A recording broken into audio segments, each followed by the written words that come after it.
যখন ইমানদারের দুঃখ হয়, কষ্ট হয়, বিপদ হয়, তখন সে সবর করে, ধৈর্য ধারণ করে, আল্লাহর ফয়সালাকে মেনে নেয়। এই সবর করার বিনিময়ে আল্লাহ তাআলা জান্নাত দিবেন তাকে। আস-সাবরু সাওয়াবুহু আল জান্নাহ ইন্নামা ইউওয়াফাস সাবিরুনা আজরাহুম বিগাইরি হিসাব। আপনারা কি জানেন কিয়ামতের ময়দানে কোন ইমানদারকে, কোন মানুষকে আল্লাহ তাআলা কোন হিসাব করে বিনিময় দিবেন না, বিনা হিসাবে দিবেন, যে হিসাব নিকাশ নাই, বিনা হিসাবে ঢেলে দিবেন আল্লাহ তাআলা কাকে জানেন? একমাত্র ব্যক্তি সবরকারী। কোন ব্যক্তি? যে অসুখে সবর করেছে, বিপদ আপদে সবর করেছে, মানুষের কটুকতায় সবর করেছে, অসুখ বিসুখে সবর করেছে, মুসিবতে সবর করেছে, ধৈর্যের পাহাড় হয়েছে, ধৈর্য ধারণ করেছে, সবর করে ঢোক গিলেছে, সবর করে নিজেকে নিয়ন্ত্রণ করেছে, কোনো কষ্টে হাহুতাশ করে নাই, নাশুকুরি করে নাই, আল্লাহর কুফরি করে নাই, গালিগালাজ করে নাই, মুখ খারাপ করে নাই, ভাঙচুর করে নাই, নিজেকে নিয়ন্ত্রণ করতে পারছে, ধৈর্য ধারণ করতে পারছে, ধৈর্যের ঢোক গিলতে পারছে যে ব্যক্তি, এই ব্যক্তি সম্পর্কে আল্লাহ বলেছেন ইন্নামা ইউওয়াফাস সাবিরুনা আজরাহুম বিগাইরি হিসাব। সবরকারীদের বিনিময় আল্লাহ রাব্বুল আলামিন কিয়ামতের ময়দানে কোনো হিসাব নিকেশ করা ছাড়া, তুমি নামাজ কয় ওয়াক্ত পড়ছো, রোজার কতগুলোর সওয়াব পাবা, সুবহানাল্লাহ কতবার পড়ছো, আলহামদুলিল্লাহ কতবার পড়ছো, কয়বার কোরআন খতম দিছো, কয়বার কি ভালো কাজ করছো, এই সমস্ত হিসাব নিকেশ নাই বান্দা। তুমি সারা জীবন সবর করেছো, সব ক্ষেত্রে সবর করেছো, আজকে তোমার দেওয়ার ক্ষেত্রে কোনো হিসাব নিকেশ নাই, বিনা হিসাবে আল্লাহ তাআলা ঢাইলা দিবেন। সবর করবো তো ইনশাআল্লাহ। বাংলা একটা প্রবাদ আছে, সবুরে মেওয়া ফলে। সবুরে মেওয়া ফলে। মেওয়া মানে বুঝেন? মেওয়া মানে ফল। সবর যখন মানুষ করে একটা সময় আল্লাহ তাআলা ফল দেন। ভাইরা আমার, পৃথিবীতে একটি মানুষ, ভালো করে শুনে রাখেন, পৃথিবীতে একটি মানুষ দেখাতে পারবেন না যে সবর করে সে ক্ষতিগ্রস্ত হয়েছে। আপনি বলবেন দুনিয়াতে সে বহুত সবর করছে, যতই সবর করছে মানুষ তার উপর আরো চাপায়া পড়ছে। আমি বলবো যদি সে আল্লাহর জন্য সবর করে থাকে তো হাতির মতো মরলেও লাগ, বাঁচলেও লাগ, তার এই সবরের বিনিময়ে আল্লাহ তাআলা দিবেন না দিবেন না? দিবেন। আর বেশিরভাগ ব্যক্তি সবরের ফলাফল দুনিয়াতেই দেখে যায় ভাইরা আমার। আর যে সবর করে না, আপনার ধরেন একটা অসুখ বিসুখ হয়েছে, আপনি এখন গালিগালাজ করলেন, হ্যাঁ, আপনার একটা বিপদ হয়েছে, আপনি আল্লাহকে, ফেরেশতাদেরকে, আশপাশে মানুষদেরকে গালিগালাজ করলেন, মুখ খারাপ করলেন, ভাঙচুর করলেন, তাতে কি আপনার বিপদটা দূর হয়ে যাবে? আমার কথা কি বুঝতেছেন? কোন একটা পেরেশানি আসলো, ভাঙচুর করলেন, অস্থির হয়ে গেলেন, জামা কাপড় ছিঁড়লেন। অনেকে আছে নিজের আত্মীয় স্বজন মারা গেলে ধৈর্য ধারণ করতে পারে না। আমি নিজে কানে শুনেছি এরকম অনেকে, নিজের নাতি মারা গেছে, ছেলেটা মারা গেছে, তো বলে আজরায়েলে কি চোখ খাইছে, আর মানুষ দেখলো না, আমার নাতিটারানি দেখলো, একটা মাত্র দিছে আল্লাহ তাআলা, বংশের মধ্যে ওইটাই আল্লাহ তাআলা নিয়ে গেল। এরকম অনেকে বলে, কি বলে না? কুফরি, ঈমান চলে যাওয়ার মতো কথা। আল্লাহ রাব্বুল আলামিন দিয়াও পরীক্ষা করেন, নিয়াও পরীক্ষা করেন। দেওয়ার পরও মনটাকে ছোট করে আল্লাহর দিকে শুকরিয়া আদায় করে নিজে অবনত থাকা, এটা হলো পরীক্ষা জেতার পথ। আর আল্লাহ যখন নিয়ে যান তখন সবর করে ঢোক গিলতে পারা, এটা হলো সবর। আল্লাহ আমাদের সবাইকে তৌফিক দান করুন। আমরা সবর সবাই করি। কখন করি? মনে করেন মসজিদ থেকে বাইরে দেখেন জুতাটা নাই, মোবাইলটা ভুলে উজুখানায় থুয়া মসজিদে ঢুকছেন, এসে দেখেন মাত্র নামাজ পড়ে আসছেন, টুপিটা মাত্র খুলছেন, এখন দেখেন মোবাইলটা নাই, জুতাটা নাই। এবার চোরের মা বাপ, 14 গোষ্ঠী, চাচা চাচি, নানা দাদা যা আছে একটা একটা করে লিস্ট তালিকা ধরে গালিগালাজ করলেন।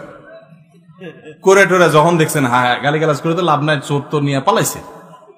এবার আর যখন কিছু করার নাই, গালিগালাজ করে টোরে মাথা যখন একটু ঠান্ডা হয়েছে, এবার বলতেছেন যাক আল্লাহ ভরসা, সবর করি, আর কি করব, আছে না নাই? সব গালিগালাজ দিয়া সাইরা এরপরে যখন দেখছেন হ্যাঁ হ্যাঁ গালিগালাজ তো দিলাম, লাভ তো হলো না, মোবাইল তো পাই নাই, বেটা তো নিয়ে পালাইছে। এবার আমরা শেষে বলি কি, যাক কি আর করা, আল্লাহ ভরসা। আরে চোর মোবাইল নিছে, আমার কপাল নিতে পারে নাই, থাক সবর করলাম। এটার নাম কি সবর? নবী করিম সাল্লাল্লাহু আলাইহি ওয়াসাল্লাম বলেছেন ইন্নামাস সাবরু ইনদা সাদমাতিল উলা। প্রথম ধাক্কা যখন আসবে, হঠাৎ করে শুনলেন বাপ মারা গেছেন, মা মারা গেছেন, ছেলেটা মারা গেছেন, অ্যাক্সিডেন্ট হয়েছে, বড় বিপদ হয়েছে, ওই সময় যদি নিজেকে ধরে রাখতে পারেন, দাঁত খিচে না আমার মুখ দিয়ে কোনো খারাপ কথা বের হবে না। আমার আল্লাহ আমার পরীক্ষা নিচ্ছেন, আমি সবর করব। যদি নিজেকে নিয়ন্ত্রণ করতে পারেন, এর নাম হলো সবর। গালিগালাজ করে আর সব শেষ করে এরপরে বললেন যা কি আর করা, সবর করলাম, তো এর নাম সবর না, এর নাম 2 নাম্বারই। কথা কি বুঝতে পারছেন? অনেকেই আছে দেখবেন বাসায় গিয়া হয়তো কোনো একটা জিনিস উল্টাপাল্টা দেখছে, আচার বিচার ভাঙচুর করে এরপরে একাকার করে যখন দেখছে মাথাটা একটু ঠান্ডা হয়ে আসছে, এবার যাক যা হয়েছে হয়েছে, যাক বলে যাও, আল্লাহ ভরসা, সবর করলাম, কি আর করা, আছে না নাই? এই 2 নাম্বারের নাম সবর। আল্লাহ তাআলা আমাদের সবাইকে সবর করার তৌফিক দান করুক। সবরের ওয়াজ করা যত সোজা, সবর করা কিন্তু এত। বসাই দিলে আপনিও বহুত কথা বলতে পারবেন, কিন্তু ওই ঠেলায় যখন পড়বেন, বিপদে যখন পড়বেন, কঠিন পরিস্থিতির মুখে দাঁড়িয়ে বিপদের মধ্যেও হাসতে পারা, এটা খুব সহজ কথা না ভাই। শত শতবার কোরআন খতম দেওয়া সহজ, হাজার হাজার রাকাত নফল নামাজ পড়া সহজ, শত শতবার দিন নফল রোজা রাখা সহজ, হাজার হাজার লক্ষ লক্ষ কোটি কোটি টাকা দান করাও সহজ। মহা কঠিন সময়ে নিজেকে নিয়ন্ত্রণ করে সবর করতে পারা, এটা এত সহজ। ও আরশে আজিমের মালিক, আপনি আমাকে, আমার ভাই বোনদেরকে, আমাদের সবাইকে আল্লাহ আপনি সবর করার তৌফিক দান করেন, সবরকারীদের কাতারে শামিল করে দেন মালিক, ধৈর্যের পাহাড় হওয়ার তৌফিক দান করেন। আমি জীবনে কিছু সবরকারী মানুষ দেখেছি, কিছু মানুষ দেখেছি। আমেরিকাতে এক আল্লাহর বান্দি বাংলাদেশী এই কিছুদিন আগে মারা গেছেন। ওনার অনেক কথা শুনেছি অন্যদের কাছে, এবং বিভিন্ন সময় বিভিন্ন ডোনেশন করতেন, বিভিন্ন বিষয়ে যোগাযোগ করতেন। এত বিপদ আপদের মধ্য দিয়ে একটা মানুষের জীবন পার হইতে পারে, যেটা কল্পনা করলেও আমরা কল্পনা আনতে পারবো না যে বিপদ আপদ কত ভাবে হতে পারে। শুরুতেই স্বামী অমানুষ, তালাক দিয়ে দিয়েছে, এরপর সারাটা জীবন ভুগছেন ক্যান্সারের মতো রোগে, সেটাতেও পা কেটে ফেলে দিতে হয়েছে, এরপরে একটা একটা করে কয়েকটা অঙ্গ কেটে ফেলে দিতে হয়েছে, বিছানায় শয্যাশায়ী। এরপরও আল্লাহর বান্দের মুখে কখনো অভিযোগ ছিল না। তিনি বলতেন আমার মালিক আমার উপর খুশি আছে কিনা, আমার টেনশন সেটা, হাত যাক, পাও যাক, মাথা যাক, শরীর যাক, জীবন যাক, এটা আমার ইস্যু না। যত কষ্ট হয় আপনারা আমার জন্য দোয়া করবেন, আমি যেন সবরটা করতে পারি। ঈর্ষা হয়। আমি চিন্তা করলাম সুবহানাল্লাহ, অনেক লম্বা লম্বা ওয়াজ তো করা অনেক সহজ, এই মহিলার মতো এরকম সবরের পাহাড় হতে পারা তো কঠিন কাজ। আল্লাহর কত প্রিয় বান্দি হলে আল্লাহ তাকে এতটুকু তৌফিক দিয়েছেন। কোরআনে কারিমে আল্লাহ রাব্বুল আলামিন আল্লাহর কাছে সবর চাওয়ার শিক্ষা পর্যন্ত আমাদেরকে দিয়েছেন। আল্লাহ আমাদের সবাইকে সেরকম সবর করার তৌফিক দান করুন। আমাদের সবরের অবস্থা কি জানেন? পত্রিকায় কয়দিন পর পর দেখি বিয়ে বাড়িতে চিংড়ি মাছের সাইজ ছোট, সেজন্য 3 জন নাই। শুনেন না আপনারা? হ্যাঁ, দই নিয়ে 1 জন মারা গেছে বলে। আবার ওয়াজ করতেছি ব্রাহ্মণবাড়িয়ার মাটিতে বসে। আপনারা মন খারাপ করেন না, ব্রাহ্মণবাড়িয়া না, এই ব্যাপারে গোটা বাংলাদেশের সব জায়গার মানুষই কম বেশি আমরা বেসবর, ঠিক না? ঠিক ভাইরা আমার, কোন মুখে আল্লাহর কাছে জান্নাত দাবি করব বলেন? নবীদেরকে জীবন্ত করাত দিয়ে টুকরা করে ফেলা হয়েছে, আগুনে নিক্ষেপ করে ফেলে দেওয়া হয়েছে, একটার পর একটা ভয়াবহ পরীক্ষা নেওয়া হয়েছে। আল্লাহর নবী হওয়ার পর, আল্লাহর রাসূল হওয়ার পর তিলে তিলে তিলে তিলে আল্লাহ তাআলা তাদের পরীক্ষা নিয়েছেন, কষ্ট দিয়েছেন। শুধু তাদের নয়, নবী সাল্লাল্লাহু আলাইহি ওয়াসাল্লাম বলেছেন ইন্নাল্লাহা ইযা আহাব্বা কওমান ইবতালাহুম, আল্লাহ যখন কোন জাতিকে, কোন সম্প্রদায়কে, কিছু মানুষকে যখন আল্লাহ বড় বেশি ভালোবাসেন, তখন আল্লাহ তাদের পরীক্ষা করেন, তাদের বিপদ দেন, মুসিবত দেন, একটার পর একটা, একটার পর একটা মুসিবত দিতে থাকেন, আল্লাহ পরীক্ষা করেন, আল্লাহ বান্দার ঈমানকে পরখ করেন। আমি কিছু মানুষকে দেখেছি, তারা বলেছে ভাই নামাজ কালাম একসময় পড়তাম না, কই দিনকাল তখন এত খারাপ ছিল না, এখন নামাজ কালাম পড়া ধরছি, হালাল হারাম বাজ বিচার করা ধরছি, সুদ ছেড়ে দিয়েছি, ঘুষ ছেড়ে দিয়েছি, 2 নম্বর পথ ছেড়ে দিয়েছি, এখন দেখি ব্যবসা বাণিজ্য সব দিন দিন নাই হয়ে যেতেছে, সব পায়ের নিচ থেকে মাটি সরে যাচ্ছে। আমি বললাম যে এটাই হলো আল্লাহর পরীক্ষা। আল্লাহর দিকে যখন আসে কেউ, আল্লাহর দিকে আগায়, সে কি আসলেই আগাচ্ছে কিনা, সে কতটা পিওর, তার ভিতর থেকে সে অগ্রসর হয়েছে কিনা, আল্লাহ তাআলা ধাক্কা দিয়ে পরীক্ষা করেন। ভাইরা আমার, চুলের থেকে নুন খসলে আমাদের হাত সামনে চলে আসে, ঠিক না বে ঠিক? টোটা সামনে চলে আসে, আমরা হাতা গোছানো শুরু করে দেই। এগুলা কোন ইমানদারের চরিত্র।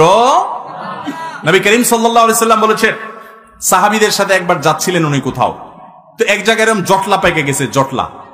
জটলা পাকা দেখে নবী সাল্লাল্লাহু আলাইহি সাল্লাম জিজ্ঞাসা করলেন, কি হচ্ছে এখানে? বললেন যে, ইয়া রাসূলুল্লাহ, এখানে কুস্তি চলতেছে, এক বীর, মারাত্মক শক্তি তার সাথে কেউ পারতেছে না, যে আসতেছে একটার পর একটা সবগুলারে কাজ করে ফেলা দিচ্ছে, তার সামনে কেউ পারতেছে না। তখন নবী করিম সাল্লাল্লাহু আলাইহি সাল্লাম বলেছেন, তোমাদেরকে কি আমি বলে দিব এই লোকটার চাইতে বড় বীর কে? এ তো বাহাদুর খুব, এর চাইতে বড় বীর, এর চাইতে বড় শক্তিশালী মানুষটাকে জানো? সাহাবীরা বলেন, ইয়া রাসূলুল্লাহ, অবশ্যই বলেন, এর চাইতে বড় শক্তিশালী মানুষকে আমরা তো জীবনে দেখি নাই, কে সে? তো নবী সাল্লাল্লাহু আলাইহি সাল্লাম বলেছেন, আসো তার সাথে পরিচয় করাই। এই লোকটা যে অনেক বেশি শক্তিশালী, সে অনেক বড় কুস্তিগীর, সে সব মানুষকে কুপকাত করে দিচ্ছে।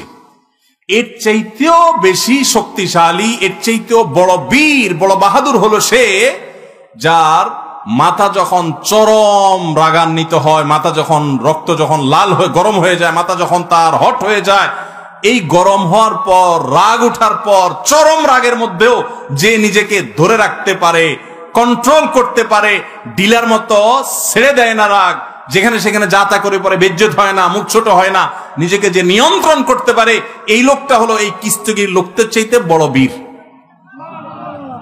ভাইরা আমার, অনেক লোক আছে দেখবেন রাগের সময় ডাইরেক্ট হয়ে যায়, আছে না? ডাইরেক্ট হওয়া বুঝেন কি? মুখ দিয়ে যা আসে তা ছেড়ে দিস, হাত দিয়ে যা আছে ভেঙে ছেড়ে দিছি। এরপর জিজ্ঞেস করেন, ভাই এটা কোনো কাজ করলেন? মাথা যখন ঠান্ডা হয় তখন যদি জিজ্ঞেস করে, ভাই এটা কোনো কাজ করলেন? বাবার বয়সী লোকটা গায়ে হাত দিলেন, এভাবে মুখ খারাপ করলেন, আপনি এটা শিক্ষিত মানুষ ভাই, এভাবে আপনি এই জিনিসটা ভাঙচুর করলেন, জিনিসটা কি ধরছিল ভাই? যখন জিজ্ঞেস করবেন তখন কি বলবে? আর এসব বলো না, আমার মাথা ঠিক আছিল না। তো মাথা ঠিক না থাকলে তার নাম কি? তার তো হসপিটালে থাকা উচিত। লজ্জাও হয় না যে সে আবার বলতেছে মাথা ঠিক আছিল না। মাথা ঠিক আছিল না মানে তুমি তো পাগল ছিলে, এটা বলো যে আমি মেন্টাল। ভাইরা আমার, এইরকম মেন্টাল মানুষ আমাদের সমাজে ভরা, ঠিক না বে ঠিক? সমাজে ভরা। ডাইরেক্ট হয়ে যায় যে এটা তো ডায়রিয়ার রোগীর মতো। ডায়রিয়ার রোগীর যখন ডাইরেক্ট হয়ে যায় তখন বেচারারা কন্ট্রোল নিজের প্রতি থাকে না, টয়লেট পর্যন্ত যাইতে পারে না, আগেই কাম সেরে যায়, ঠিক না বে ঠিক?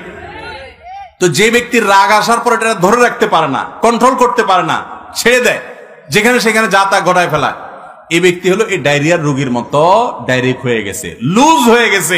এই সমাজে টাইট মানুষ বেশি না লুজ মানুষ বেশি? এখন কি টাইট হবেন না লুজ হবেন?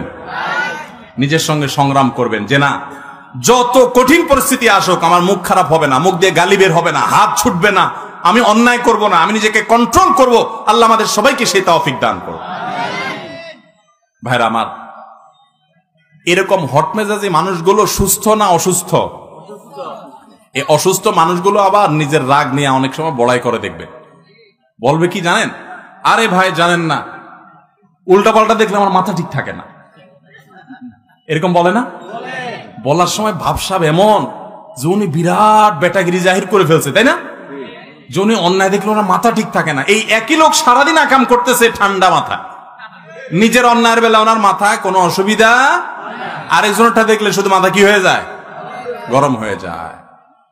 খবর নিয়ে দেখলে, টেস্ট করলে দেখা যাবে আমাদের বেশিরভাগই এই অবস্থা। আল্লাহ আপনি আমাদের সবাইকে সুস্থ হওয়ার তৌফিক দান করুন, আমাদের সবাইকে মুসলমান হওয়ার তৌফিক দান করুন।